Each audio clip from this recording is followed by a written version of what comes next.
வரும் கூந்தலில் ஒளிந்து கொள்ள வரவா என் கூந்தல் தேவன் தூங்கும் பள்ளி அறையா அறையா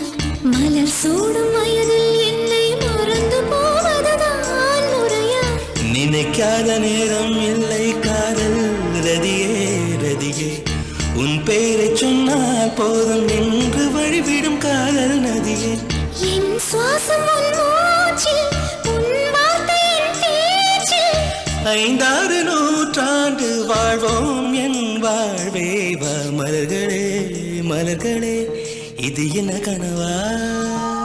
மலைகளே